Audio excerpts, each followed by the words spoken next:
د خوست غازي آباد سیمې د دغه روغتیايي مرکز په شمول په دغه ولایت کې 11 نور روغتیايي مرکزونه هم شته چې کالونه کېږي ودانۍ یې جوړې شوي خو لا هم پکې د هیڅ راز خدماتو څرک نه لیدل کېږي. دوی له حکومت غوښتنه کوي چې ژر تر ژره دې په یادو مرکزونو کې روغتیايي خدمات پیل کړي. نو این آن نه د غرشین کلینیک ته چې ځو هغه لري د یې خواته چې کوم وړکای کلینیک هغه کار نشي کړلی دا خلک ډېر ستونزې سره مخ دي. حتما باید دغه پاله شي ځکه چې نور کارونه هر څه اخلاص هم دي صرف ډاکټر او دوایي دغه راشي چې کار خلاص اکثره سرکونه هم خامه دي او خراب هم دي د مریضانو شتون بازار ته رسول دا ډېر له ستونزو سره مخ دي او د دې کلینیک پاتېدلو ته دا خلک ډېره اړتیا لري. د دغه ولایت د اوسیدونکو په خبره چې لا هم د لرو پرتو سیمو خلک د روغتیا په برخه کې له سختو ستونزو سره مخ دي او حکومت ته پکار ده چې د یادو سیمو خلکو د اساسي اړتیا ته د پر وخت پام وکړي. دوی زیاتوي که په دې تړاو جدي ګامونه وانخیستل شي خلک د روغتیا په برخه کې له دې سختو ننګونو سره مخ کیدای شي. میږ رسیدګي نشي ورکړی مریض په لیاره کې خطر لري خطر په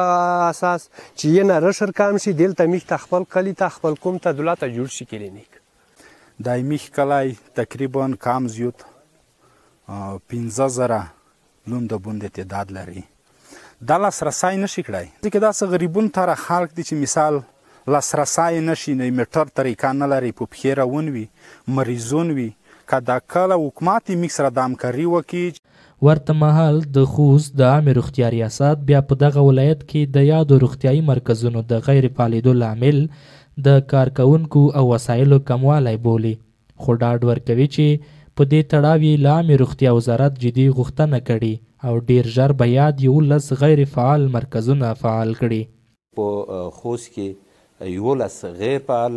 کلینیکونه لرو چې تر اوسه پورې تعمیر لري او هغې ته پرسونل نه ده ورکړل شوی خو د وزارت لخوا نه جدي په دې کې غوښتنه شوې ده امر یې راکړی دی او موږ په نوي کال کې به تاسو د دې شاهد وئ چې ټول فعال شي. د یادونې وړ ده چې په خوست کې لا هم د لرو پرتو سیمو خلک د روغتیا په برخه کې له سختو ننګونو سره مخ دي او د یادو مرکزونو په غیر فعال پاتې کېدو سره د دې ولایت یو شمېر اوسیدونکي اړ دي چې د خپلو ناروغانو د درملنې لپاره په خورا سختو او اوږدو لارو د خوست مرکز ته په ساعتونو مزل وکړي.